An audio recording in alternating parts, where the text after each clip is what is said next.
8K heavies.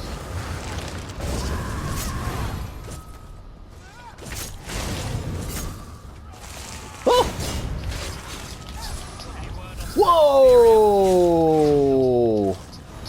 19K?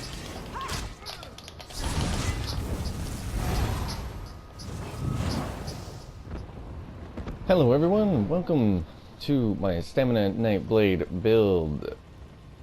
This is mainly for champion point PvP, seeing as how there are some tricks that can only be pulled off using champion points with this particular setup. And let's just get right on into it. What we've got here for stats, we're looking pretty good on the back bar. This is with continuous attack. We still have 2100 recovery. 3k weapon damage on the back bar is very, very nice. On the front bar, we're looking at 2.2k recovery, 5.1k weapon damage, and a really nice 42% crit. Plenty of stamina, plenty of health, and plenty of magic to make sure that we can cloak away pretty much.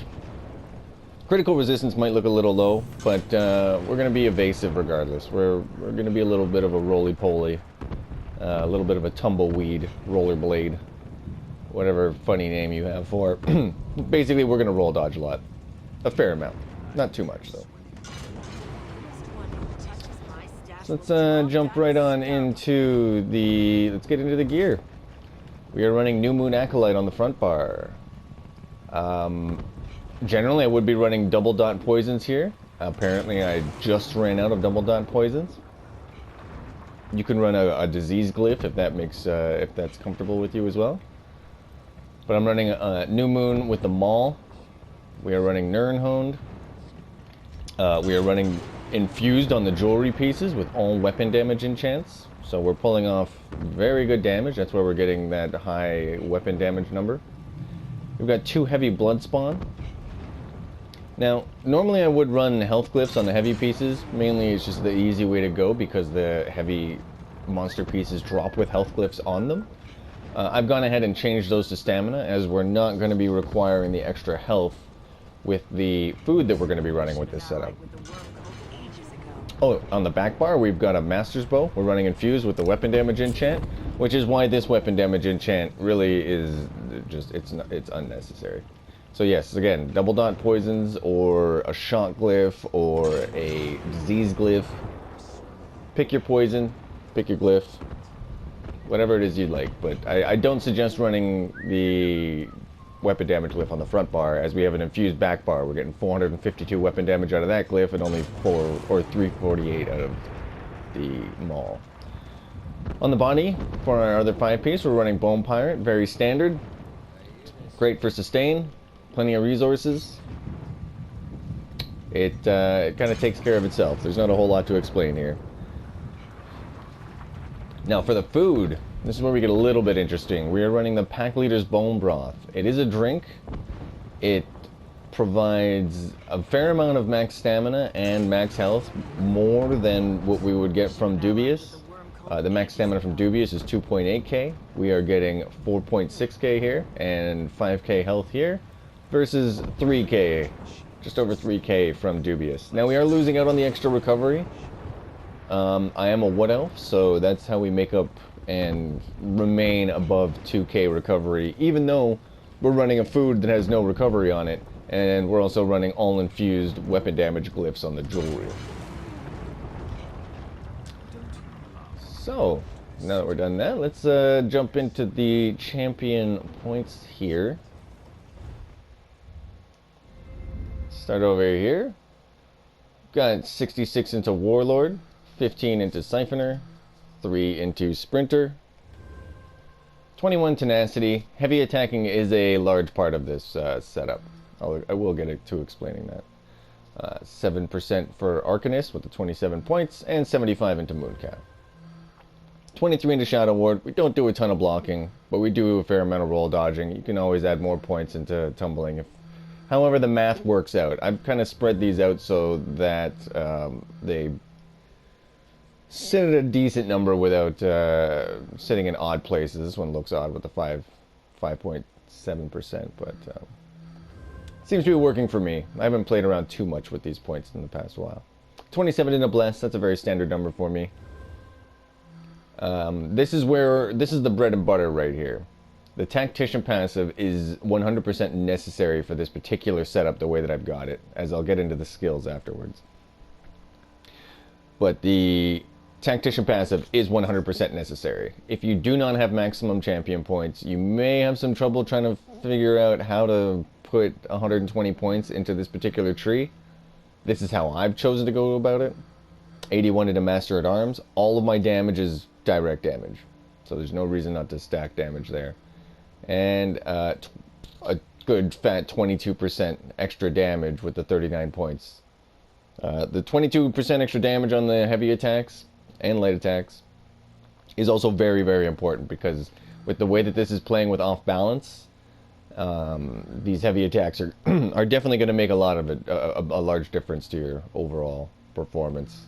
Weaving is very, very important on a Nightblade. It is on any class, but on a Nightblade running Merciless Resolve, also running Leeching Strikes, it just makes a big difference to your survivability. In Mighty, we've got 64, 31 into Piercing, 28 into Precise Strikes. As we move over to the red tree, we've got 81 into Ironclad, reducing that the direct damage that we take. 40 into Resistant to keep that critical resistance somewhere that's comfortable. Right now, I believe I'm running 2600 recover or 2600 critical resistance. You could definitely put more points into here and ramp that up if that's how you feel about it. 43 into Hardy, 43 Elemental Defender, 40 into Thick Skinned. We are a vampire as well. Fire hurts. If you're up against mag DKs that are running a lot of fire damage, I've only ran into a couple that can really just burn me down. So I'm really not that worried about the whole vampirism thing. Another 8 points into Expert Defender to reduce our damage taken from light and heavy attacks, as light and heavy attacks are definitely just pounding people these days. 15 into Quick Recovery. Again, you could always swamp some of these points out, put more points into Resistant. I'm not really going to get into the whole, many different ways you can play around with these numbers, but I definitely suggest that, just use these as a bit of a template. You don't have to copy it all word for word. Alright, let's get into the skills a little bit here.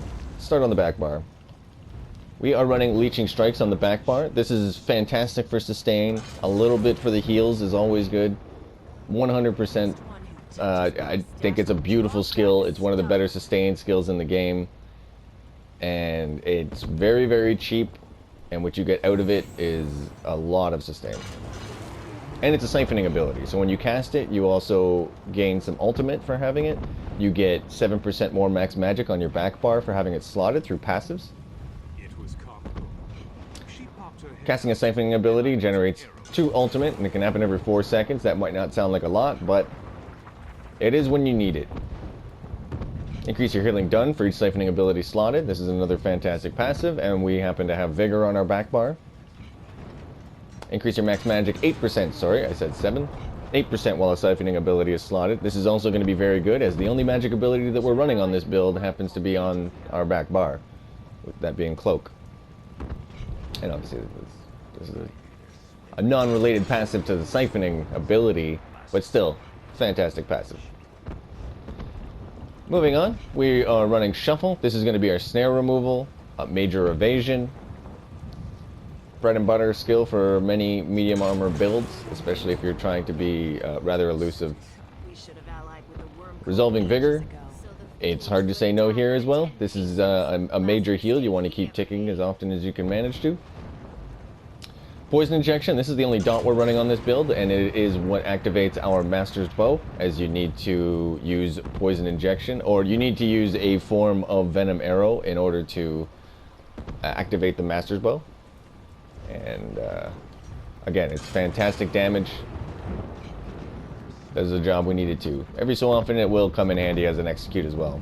Shadowy Disguise. This is what makes Nightblades Nightblades in many ways.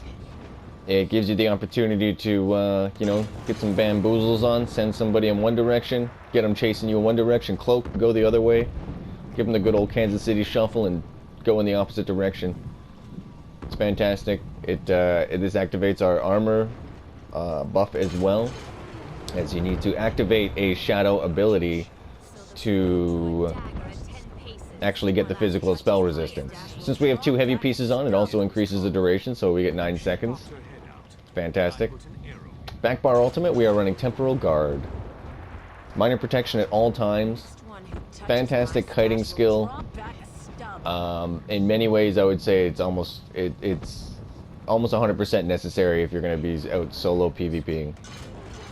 Because sometimes you're going to get caught in a situation where a lot of people are chasing you, and you might want to relocate yourself. Put yourself in a situation where you can get some people to chase you off of a ledge, change the elevation, use Temporal Guard to get back up on that ledge, or just get a whole bunch of people to chase you in one direction for a few seconds, and then just hit this, and before you know it, you're 4 seconds in the other direction, and they're still looking for you. But when it comes to the playstyle, I'd suggest popping Temporal Guard when you're running away from people, and then almost immediately using Cloak or roll dodging, and then proceeding to run in the opposite direction. However it suits your needs. Maybe you can use it to go on offense as well, but this is a fantastic skill, and minor protection will save you in many instances. As well, the shield that you get from having the Psijic Order passives. It's not a ton, but any shield is damage mitigation. Onto the front bar, where things get a little bit interesting. Our first skill on the far left here is Camouflage Hunter. This is going to give us some extra weapon critical with Major Savagery. As well, if we attack someone from the flank, it increases our damage done for 5 seconds by 8%, which is fantastic, as Relentless Focus no longer gives us this buff. But in turn, we also get a fair amount of... this is a very loaded skill, considering we almost never cast it. It's going to give us Minor Berserk, which is 8% increased damage, plus the increased weapon critical of Major Savagery.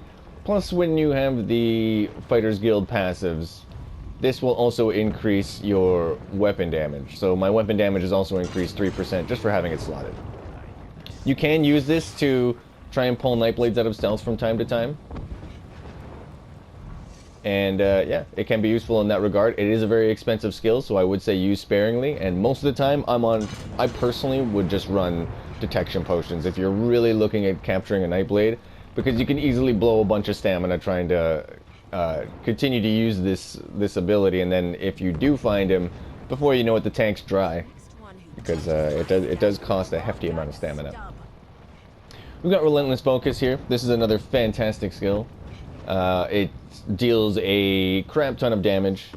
This is another reason why weaving on this build is so incredibly important, because without weaving light and heavy attacks, you're not going to be able to use this skill. Additionally, if you are within 7 meters of the enemy, you get healed for 33% of the damage dealt. And again, this hits very, very hard, especially on this build, as you may have seen in the clip at the beginning of the video. Definitely worth running in any instance. This is what gives Nightblades very much of their the bursts. Rally. This is going to give us our weapon damage buff, 10% extra stamina recovery, as well as a big burst heal. Keep it up at all times. If this is not up, then there's a good chance you're going to die. Abilities like, on this build, Relentless Focus, Rally, Siphoning Attacks, possibly even Shuffle, need to be up at all times. We've also gone with Executioner. This hits like an absolute truck. There's no way about it, especially when it's buffed. If you're going to look at that and do a little bit of quick math, that's a lot of damage. I'm hitting players for 10k plus consistently with this. And especially when coupled with Relentless Focus, it's a lot of damage. It's a lot of damage. It may seem weird to have dropped both Fear and a Gap Closer here, but with the way that being a Wood Elf and roll dodging, you end up gaining movement speed, 10% additional movement speed for roll dodging as a Wood Elf. As well, that stacks with the bow. So if you roll dodge on your bow bar, you get Major Expedition as well as the additional 10%. And, again, a Wood Elf passive, you're also gaining extra physical and spell penetration for roll dodging. So these are very, very good passives here. So increase movement speed by 10%, physical spell penetration by 1500 for 6 seconds after you roll dodge. So this is going to be a big thing when it comes down to just laying down burst in general. What else I would recommend as probably the best race for this particular setup?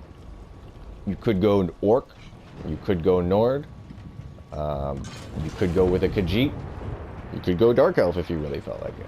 But my personal preference is going to be Wood Elf for sure. And then we get to our spammable. We've got Surprise Attack. And we've got a rather hefty tooltip on this Surprise Attack. This is 12.2k. I do not have continuous attack right now, actually. That has worn off. So that's a 12.2k Surprise Attack tooltip, and I am not even in stealth. Let's have a quick little look-see here. If I get down in stealth here, we got 12.7. That's a lot of damage. This is your main spammable. This also grants you physical and spell resistance as it is a shadow ability. This is what you're going to use to basically weave with light attacks in order to try and line up Relentless Focus. But at the same time, you're trying to activate Relentless Focus, so once you get Relentless Focus proc, you could try and work off balance in. Being that we are using roll dodge to CC people. You're going to get into a fight. They're going to throw some damage at you. You're going to roll dodge it. You're going to throw a heavy attack at them. They will get knocked down, and then that's when you go in with the Berserker Strike and the Relentless Focus. That's how we finish people off. It does deal a lot of damage. You don't necessarily... Like, the particular combo deals a ton of damage. You don't need the knockdown from off balance, but it's a great way to incapacitate your opponent so then you can just lay down the burst on them. And we're running with Onslaught for the ultimate. The reason I've gone with Onslaught is, in my personal preference, Incapacitating Strike, the animation just takes too long. For whatever reason. It seems to take longer. That's probably just me saying that, and it's not true, and that's okay, but Onslaught also hits people like an absolute truck, so take it for what you will. If you want to use Incap, go for it. I'm really enjoying Onslaught lately. Onslaught also has some splash damage with it. The attack ignores the physical resistance penetration for your direct... Strike an enemy and damage them and all nearby enemies. So the splash damage from it is also very beneficial when you're fighting more than one person at a time and they're all stacking up. So that's there's the skills. So when it comes down to the playstyle here, it's very elusive. You can be very quick, but I wouldn't say that I'm squishy per se. As long as you keep all your buffs up, use roll dodge. Make use of the off-balance passive. The champion point passive of off-balance in coupling with Merciless and all the other damage that we've got going on. It is a ton of damage. Even without continuous, I'm sitting here with nearly 2k recovery and almost 5k weapon damage. Fully procced up, I'm getting roughly 6.5k weapon damage, you could say, single target. And it's a ton of fun to play. I suggest you give it a try. Let me know what you think down in the comments. I believe I've covered everything. We've got the gear, we've got the skills, we've got the champion points. There you go. Let me know what you think. Stop by the stream. I'll put a link down in the description. Twitch.tv/MightyMumble. Come by, say hi, let me know what you think. By all means, you can, like I said, this is just a little bit of a template. If you really feel like you prefer to run Fear or a Gap Closer, then by all means do it. This is, I'd say it's a bit of an advanced Nightblade style of dropping all of that in favor of making use of the off-balance proc. And it might not be for everybody, but there are minor changes you could make here, whether it be running Fear and a Gap Closer, running Dubious instead of the pack leader's Bone Broth, adding more health through glyphs, or putting just straight out putting points into health, as we do have ample stamina as well. Yeah, let me know what you think in the comments down below. Drop by the stream and say hi. And other than that, I hope you try the build and you have fun playing with it. Okay, have a good day. Bye.